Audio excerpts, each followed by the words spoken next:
Good morning, good afternoon, good evening. Welcome to our channel.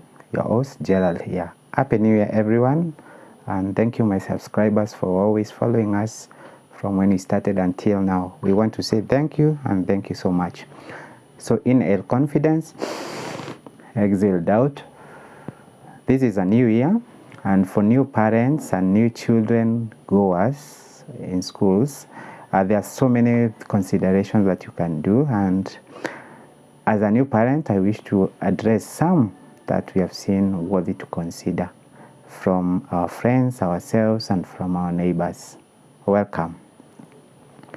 So when we are looking at schools for our children, especially kindergartens, that is especially in Kenya, it's the play group, the PP1 and the PP2, that is less than 7 years of age, is when we do more of formation classes for the children.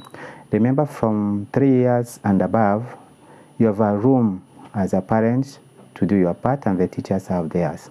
So some of the considerations for these schools really depend on you as a parent, and if you are a teacher and a parent at the same time, you have even a more complicated and sole responsibility to shape these children into better people for the future. So the first you'd consider would be distance. It is nowadays not good for children to move from home to school at a very high distance, especially with our traffic systems, where the child spends so much time on the road. By the time they reach home, they are tired, and by the time they also reach school, they are also tired. So they have less time that they are considering themselves to study, and that is not acceptable. So look for a school that is near where you live, a distance there. If possible, also incorporate their transport system so that the children are taken from home and to school, and in case of harsh weather condition, especially the rains, the child is comfortable. Remember, the transport also caters for the child's social upbringing, that is socialization. The second point would be the budget. As a family, it is always good as a parent to come together, sit down, and set a budget for the school. Remember, nowadays, unlike during our times, most of us go for private schooling systems because of substantial systems that are able to shape and form the school-going kids. So look for a budget that you can take care of a whole academic year, that is 3 terms. So go for a bigger picture of a budget that you can be able to take care of. Then from there, through that budget, you talk with your spouse and you agree what chunk of money will you be doing, maybe per month, per term, or per whole year. It depends on your capacity. So your budget will influence where your child is going. The third point is the timings. You would wish to know when the schools are open, that is the school calendar.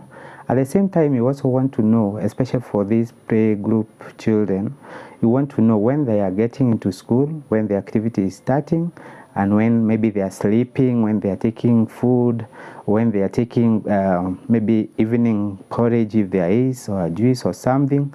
It is good for you as a parent to know so that you can be able to take care. And when the child comes back home, you can easily interrogate and see. And then you also need to know when their classes are over so that you know when to expect them at home. If you are economically empowered like some of us to go to work, it's also your responsibility to know these timings so that you can know when the child is to go to school and when they are to come back, so that as a parent they are supposed to always find you there to either say goodbye or welcome them back home. Then the other point is safety and hygiene. Every child is a responsibility of its parents to make them safe. Everywhere, either it is home, playground, church, and even school, as a parent you need to feel they are safe, because it is your sole responsibility. Remember, any accidents and any hazards will cost you either economically or even health-wise, and even your jobs, and that makes it hard for you. Hygiene on the other side looks into their food hygiene, their water, especially the drinking water, their the playground area, where you are sure they are not taking care of that, and of course the ablution block, especially the toilets for these small children. Remember, they touch everything and everywhere, so you need to be safe and they need to be hygienic. So if a teacher and as a parent, it is your responsibility to teach them how to, maybe simple measures like saying when they need the help, washing their hands and not touching their mouth and nose, and all these things, especially now that we're in the era of post-COVID era. You need to continue teaching them. The other one is the co-curricular activities. As a parent, it is your responsibility to find the strengths, the weaknesses, and the opportunities of our child, and also the threats that are coming in. So some of the opportunities that you can discover from a child is when they do curricular activities. Could it be music, dance, sometimes swimming, drama clubs, paintings? They all give the child that breakthrough. So it is good for a child to expose themselves to all of them. Then as a teacher, you can be able to see where the strengths are. Then we can now recommend to the parents. And as a parent, when they come back, because you will review this through their diaries, it is easier for you to see there is an opportunity here, and you can create more time for that and more resources. The other point is the family faith. Remember, as parents, for the last 4 years or 3 years, depending on when the children are getting into school, you have been with them, you have taught them your faith and all these things. So for children who are going especially for faith-based institutions, it's good as a parent to always choose that faith-based organization or church that is in accordance to you. That one makes them seamless, and it is easy for them to go on, because this influence their behavior, their decisions, and of course their present and future spirituality. If you take a Christian to a Muslim school, a Muslim to Christian, you're influencing them to make a decision of change, which is never easy, and it will bring some confusion to them. The other point is the school population. You want to know how many population of their school, especially per class, because that one creates a tension between the child and the teacher. If there are too many, then the resources of one-to-one is not easy. But if they are a sizable group, it means they can form group works. The teacher has time to see the strengths and the weaknesses of a child, and enable you as a parent to know. And when you know, you can easily put more resources, especially time, to nurture them. Remember, education has always been a key to your better future.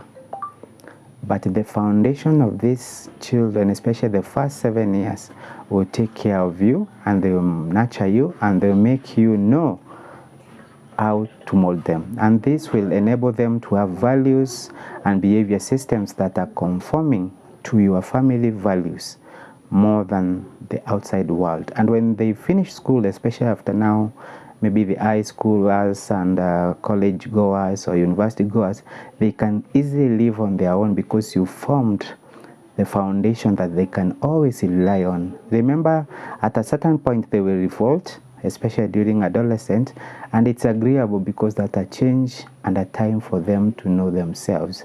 But as a parent, you'll be proud because you formed the best background, the best foundation. So continue with your work as a parent and as a teacher too. Thank you so much. Inhale confidence, exhale doubt. Ciao, and we are looking forward to this 2024 being the best for all our children and our parents, subscribers, and teachers. Kudos to all teachers of the world, because they always remain the same place, but they always make us better people. Thank you, and ciao.